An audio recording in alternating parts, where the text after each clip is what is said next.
It was a quiet night in the small town of Ridgefield, Georgia, the kind of town where everyone knew everyone, or at least thought they did. For Marcus Johnson, a hardworking auto mechanic and single father, life had been about survival, not luxury. Every day, he worked long hours fixing engines, saving every dollar to give his 10-year-old son, Caleb, a better future. But in Ridgefield, being a black man meant you were always one wrong look away from suspicion. Officer Daniel Ricks was the town's golden cop. Decorated, respected, and loved by his peers, he was also a man with a dark streak of racism hidden behind his badge. He'd made a name for himself by getting results, which often meant pinning crimes on the easiest target, and tonight, that target was Marcus. A break-in had occurred at a local pawn shop. The thief got away with thousands in stolen jewelry. No fingerprints. No witnesses. Nothing, except a single wrench left behind at the scene. When Ricks found out the wrench had Johnson's auto engraved on it, he smirked. That was all he needed. Marcus was in his shop, wiping grease off his hands when police sirens lit up the street like fireworks. Before he could even ask what was happening, Ricks stormed in with his gun drawn. "Marcus Johnson, you're under arrest for burglary and possession of stolen property." Marcus froze. "What? I didn't steal anything." "That wrench," but before he could finish, Ricks slammed him against the hood of his own car and handcuffed him. The neighborhood watched as the only black man on the block was dragged away. His son Caleb stood in the doorway, tears streaming down his face, screaming, "My dad didn't do anything." In court, the evidence looked damning. The wrench. The so-called eyewitness statement Ricks had fabricated. Marcus's pleas meant nothing, was sentenced to 5 years in prison. Inside, he lost everything: his shop, his reputation, his freedom. But he didn't lose one thing: his will to fight back. Marcus studied law in the prison library. He read every legal document he could get his hands on. He became the inmate who helped others appeal their cases. And every night, he thought about one thing: exposing Officer Ricks. After 3 years, luck, or justice, finally cracked open. A rookie cop named Officer Diaz stumbled upon old security footage from the pawn shop that had never been submitted as evidence.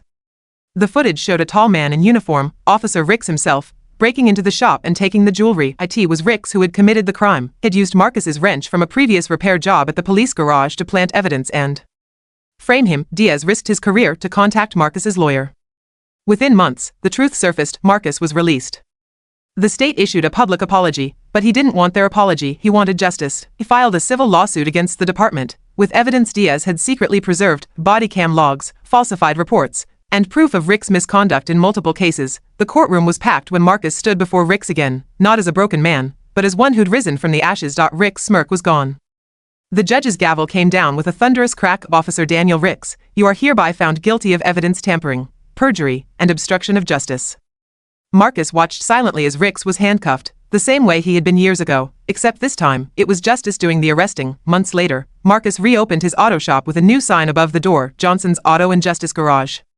Local news called him a hero. The same community that once doubted him now stood in line to shake his hand, and as he looked at his son, Caleb, now older, stronger, and proud, Marcus smiled and said, "Son, never let anyone decide your worth. Even if the world turns its back, truth never stays buried." The camera pans out, Marcus wiping his hands with a rag, the sun setting behind him, a soft smile on his face. Across the street, Officer Ricks sits in a prison van, glaring through the bars as Marcus raises his chin, victorious. Justice had finally come full circle, and this time, it wore the face of the man he tried to destroy. This part dives deeper: what happens after Ricks' arrest, how Marcus's life changes, and how karma keeps working behind the scenes. Cinematic, emotional, and built for YouTube storytelling narration. 6 months after Officer Daniel Ricks was sentenced, life in Ridgefield had changed, but not everyone was happy about it. Marcus Johnson had become a symbol of justice. News networks, journalists, and civil rights activists told his story across the nation.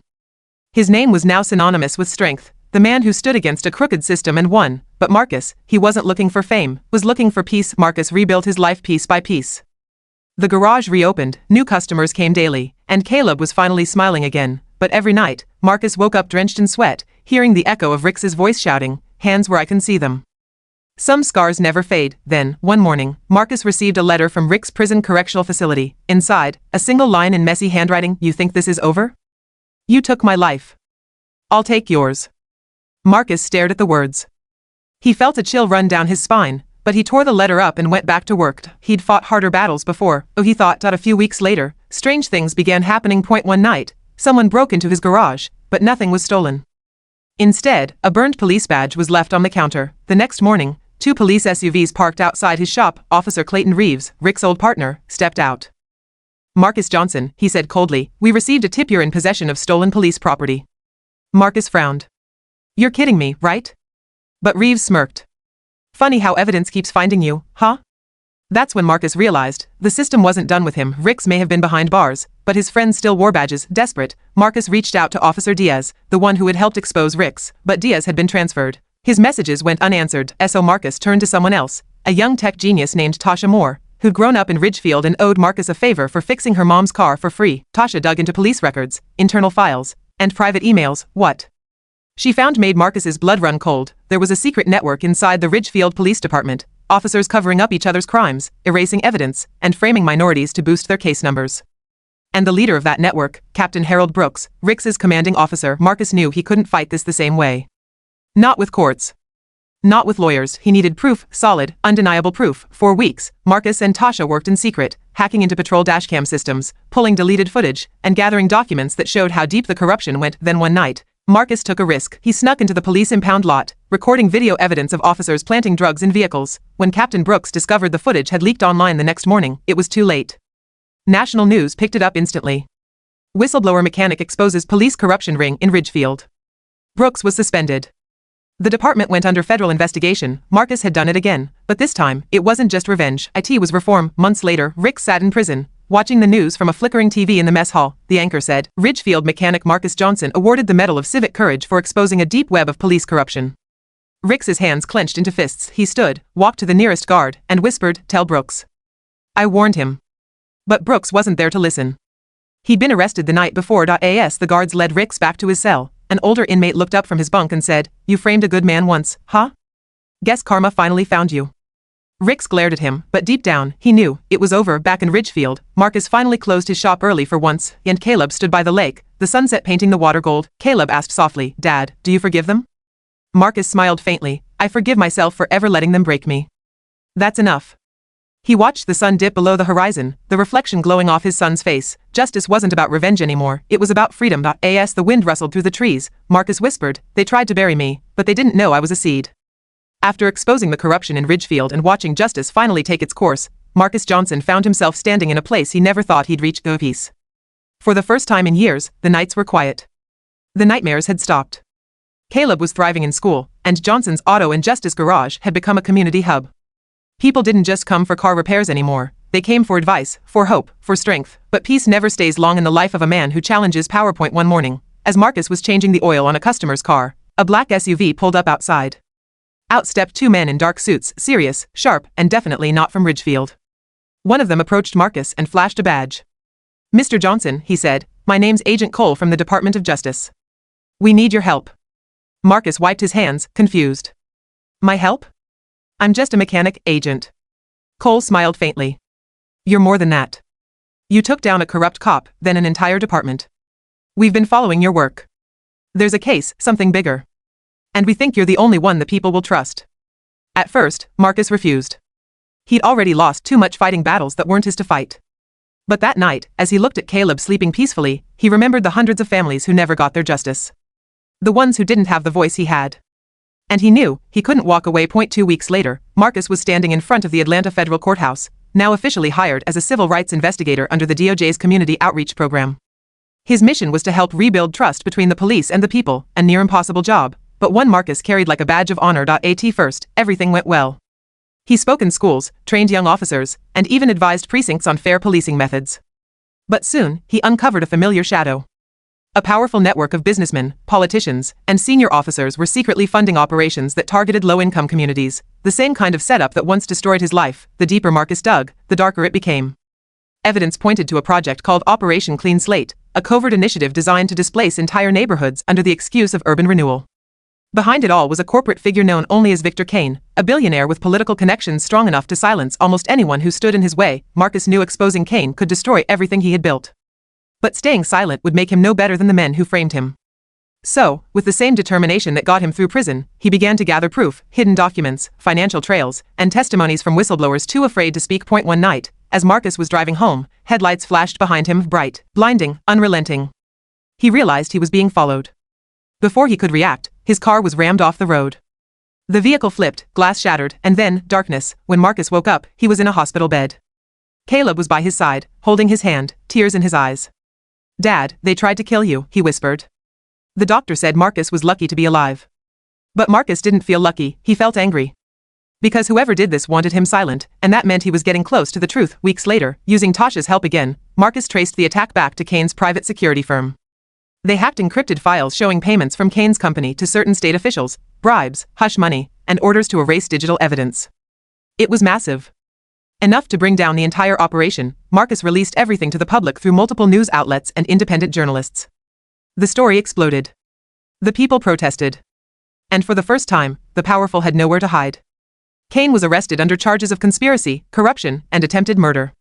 Several officials resigned, and a nationwide investigation was launched. Marcus became a national figure, not because he wanted fame, but because truth had finally found its voice.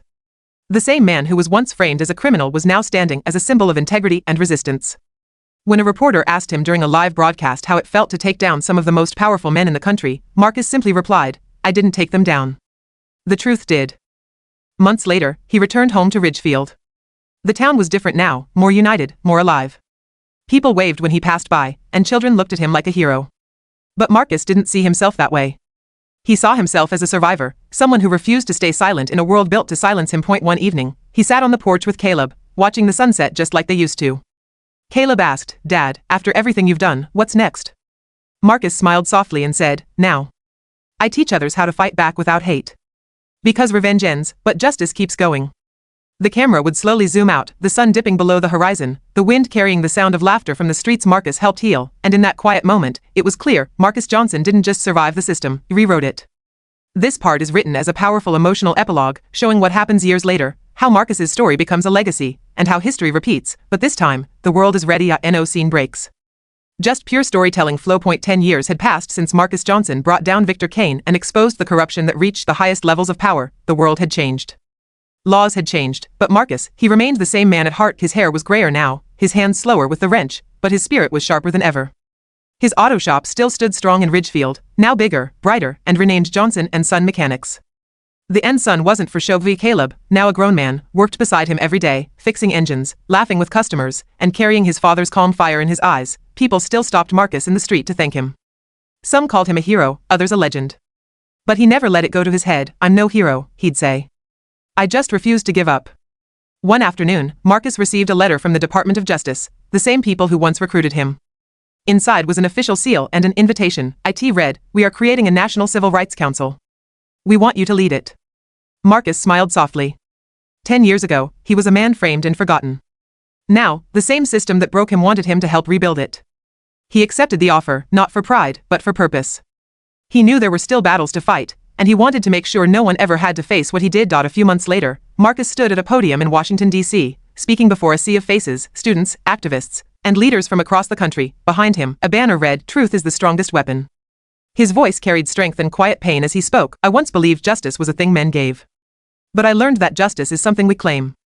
I was framed, forgotten, and nearly destroyed, but the truth didn't die. It waited. And when it rose, it burned through every lie." The crowd erupted into applause, but Marcus just nodded humbly. He wasn't there for cheers, he was there to plant seeds. After the speech, a young woman approached him. She couldn't have been more than 20, dressed plainly but with eyes full of fire. "Mr. Johnson," she said, "my brother's been locked up for something he didn't do. Everyone tells me to move on, but your story gives me hope. How did you keep fighting when everything was against you?"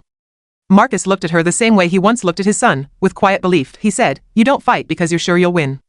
You fight because giving up means they already did." She smiled through tears.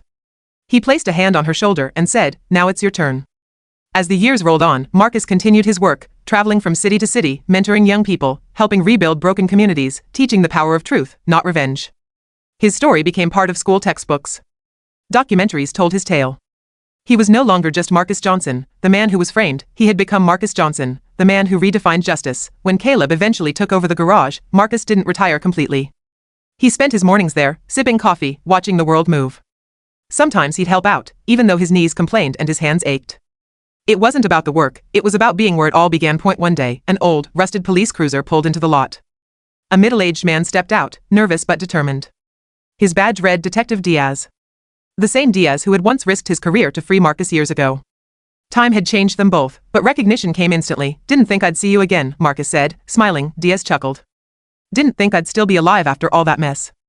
But I wanted to say something. They named a new DOJ training program after you. The Marcus Johnson Protocol. It teaches young officers about ethics and accountability. Marcus was quiet for a long moment, eyes glistening.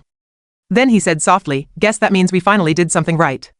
That evening, as the sun dipped below the horizon, Marcus sat on his porch, just like he had a decade ago. The wind whispered through the trees, and the faint hum of the town echoed in the distance. Caleb came out and sat beside him. "Dad," Caleb said, "do you ever miss the old days? Before all this?" Marcus smiled, eyes fixed on the golden sky. "I miss the man I was before they broke me," he said, "but I love the man I became after I stood back up." They sat in silence, father and son, the sunset painting the world in orange and gold. And as the final rays of daylight kissed the earth, a simple truth lingered in the air, one that Marcus had carried his whole life: they can take your freedom. They can take your name. But they can never take your truth. The wind grew still. The town glowed. And somewhere far beyond the clouds, Justice smiled, because one man's story had become a movement, and one man's pain had become the foundation of hope for generations to come.